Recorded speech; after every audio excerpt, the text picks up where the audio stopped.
সংসারে আমার বলতে কি আছে? কিছু কি আছে? নিজের আত্মাকে আমরা চিনি না।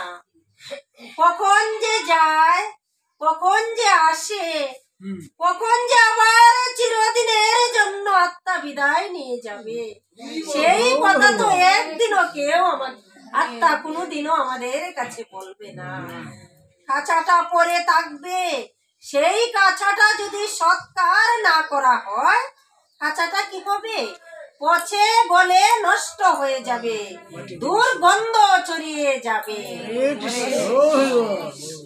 তাই কায়া প্রাণে ন সম্বন্ধ, কায়ার সাথে প্রাণের কোনো সম্বন্ধ নাই।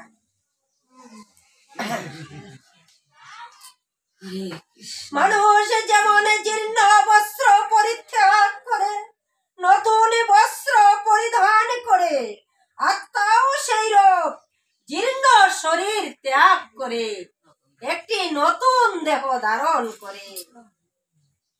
মানুষ যেমন আমার বস্ত্র যদি ছিঁড়ে যায়, নতুন বস্ত্র পুরাতন হয়ে যায় না?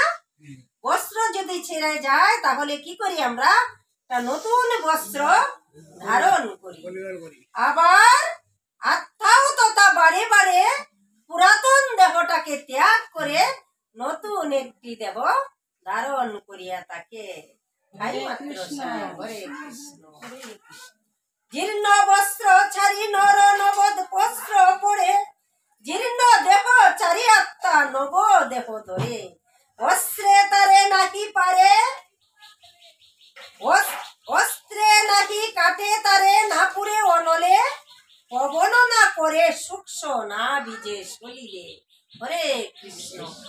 পানিতে ভিজানো যায় আত্মাকে, রুদ্রেও ভাবা যায়, তাও আত্মার জন্য সুখ করা আমাদের উচিত নয়। আত্মা কখনো ছিন্ন দগ্ধ সিক্ত সূক্ষ্ম হয় না। আত্মা সর্বব্যাপী স্থির অচল সনাতন, অতএব অব্যক্ত অচিন্ত নিত্য নির্বিকার আত্মার জন্য আমাদের সুখ করা উচিত নহে। আর তুমি যদি মনে করো যে আত্মা দেহের সাথে জন্মে আবার দেহের সাথেই বিনষ্ট হয়ে যায়, তবু আমাদের আত্মার জন্য সুখ করা উচিত নয়। জন্মিলে মরিতে হয়, মলে জন্ম হবে, অনিবার্য সেই কার্য সুখ কেন তবে? আদিতে অব্যক্ত জীব অব্যক্ত অন্তেতে, মধ্য মাত্র ব্যক্ত হয় দুঃখ কেন তবে? কেহ দেখে কেহ আশ্চর্য আত্মায়, কেহ শুনে শুনিয়াও বুঝিতে না পায়। হরে কৃষ্ণ। সর্বদেহে আত্মা অবৈধই রয়, কারো তরে সুখ করা উচিত না হয়। স্বধর্ম দেখো বীর কম্পন না করিবে, ধর্মযুদ্ধ বাদে পত্র স্নেহ না পাইবে। আত্মা প্রতি শরীরেই অবস্থিত আছেন, তিনি অবৈধ, অতএব তাহারও জন্যই সুখ করা উচিত নয়। হে অর্জুন, তুমি ক্ষত্রিয়, ধর্মযুদ্ধই ক্ষত্রিয়ের কর্তব্য। তুমি উঠো, তুমি যুদ্ধ করো। হরে কৃষ্ণ। ধর্মযুদ্ধ থেকে যদি অর্জুন বিরত হয়ে যায় তাহলে কি হবে? কুল ধর্ম জাতি ধর্ম নষ্ট হবে। স্বধর্ম যদি হয় গুরুতর হীনতর, শ্রেষ্ঠতর পরধর্ম হতে তাহা শ্রেষ্ঠ। মানে নিজের ধর্ম যদি হীনতর হয়, শ্রেষ্ঠতর পরধর্ম হতে তাহা শ্রেষ্ঠ মনে করতে হবে। আমরা যে জাতিতে জন্মগ্রহণ করি না কেন, জাতির যার যার একটা নির্দিষ্ট কাজ আছে, সেই কাজটাকে শ্রেষ্ঠতর মনে করতে হবে। অন্যের ধর্মের কাজ থেকে নিজের কাজকে কখনো ছোট মনে করা যাবে না। তাই কৃষ্ণ বলেছে, হে অর্জুন, তুমি ক্ষত্রিয়, ক্ষত্রিয়ের ধর্ম হচ্ছে যুদ্ধ করা। ধর্ম যুদ্ধ থেকে যদি তুমি বিরত হও তাহলে তুমি নরকগামী হয়ে যাবে। হে অর্জুন, উঠো, যুদ্ধ করো।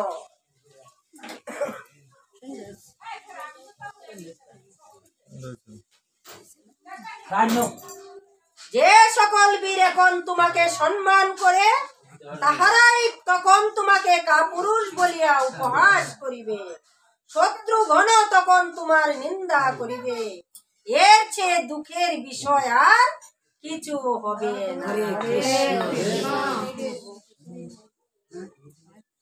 হত হলে স্বর্গ লাভ, মহিলাভ জয়ে, তাই যুদ্ধে উঠো পার্থ দৃঢ় চিত্ত হয়ে। সুখ দুঃখ লাভ লাভ জয় পরাজয়, সম জানি কর যুদ্ধ নাহি পাপ ভয়।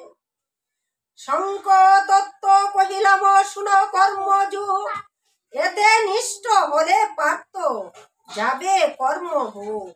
নাহি তে কর্মারম্ভ নাহি প্রত্যাবয়, এই ধর্মের অল্পতেই মহাবয় যায়। স্থির বুদ্ধি কখনো এক ভিন্ন নয়, অনিশ্চিত বুদ্ধি পার্থ বহু শাখাময়। হরে কৃষ্ণ। এতক্ষণ তোমাকে আত্মতত্ত্ব সম্বন্ধে বলিলাম, এখন নিষ্কাম কর্ম সম্বন্ধে বলিতেছি, শ্রবণ করো। নিষ্কাম কর্ম কখনো নিষ্ফল হয় না, যতটুকু করা যায় ততটুকুই সার্থক হয়। হে অর্জুন, নিষ্কাম কর্ম চির স্থির চিত্ত একনিষ্ঠ, আর সকাম কর্মী অস্থির চিত্ত, তাহার কামনাও বেশি থাকে। আর কর্ম নির্ধারিত ভাবে করিতে হবে, মন স্থির করে কর্তব্য কর্ম করতে হবে। আর যদি মনে প্রলয় বাতাসের মতো নানান ভাবে ধাবিত হয়ে যায়, কোনো কাজেই মন স্থির না করা যায়, তাহলে কি আমাদের কাম্য কর্ম সিদ্ধি হবে? হবে না। আর মুক্তি লাভ হবে না। প্রলয় কাল পর্যন্ত আমাদের কি ছিন্ন মেঘ খণ্ড মতো বাতাসের মধ্যে ঘূর্ণিপাক খেতে হবে। হরে কৃষ্ণ। তাই ভগবান অর্জুন শ্রীকৃষ্ণ বলিলেন, হে অর্জুন, তুমি মন ও প্রাণ আমাতে সমাহিত করো। আমাকে মন প্রাণ স্থির করে তুমি দৃঢ় চিত্তে যুদ্ধ করো, তাহলে তুমি জয় লাভ করিতে পারিবে, আর অন্তিমে তুমি স্বর্গ লাভ করিতে পারিবে। আর যদি আমরা কর্ম করি, অস্থিরতার মাধ্যমে যদি কর্ম করিয়ে যাই, ভগবানের শ্রীচরণে বিনীত ভাবে প্রার্থনা না করি, আর যদি ভগবানের পাদপদ্মে দেহ মন প্রাণ সমর্পণ করতে না পারি, তাহলে আমাদের মনুষ্য দুর্লভ জনম একেবারে ব্যর্থ হয়ে যাবে। হরে কৃষ্ণ। তাই অর্জুনকে বুঝাইতে গিয়ে কৃষ্ণ সমগ্র জগৎকে বুঝিয়েছেন যে গোবিন্দের শ্রীচরণে দেহ মন প্রাণ নিবেদন করে দাও। প্রাণ গোবিন্দ বলেছে, ওহে কলির জীবগণ, সদা সর্বদা কর হরি নাম সংকীর্তন। হরে কৃষ্ণ। যে নাম কীর্তনে হবে পাপ বিমোচন, আর যে নাম কীর্তনে জীবের সমন দমন, আর যে নাম কীর্তনে হবে জীবের মুক্তির কারণ।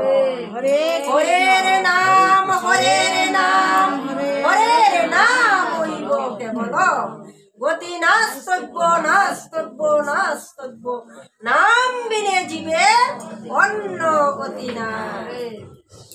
একবারে কৃষ্ণ বলে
আজকের গানটা শুধু একলা গাইবা।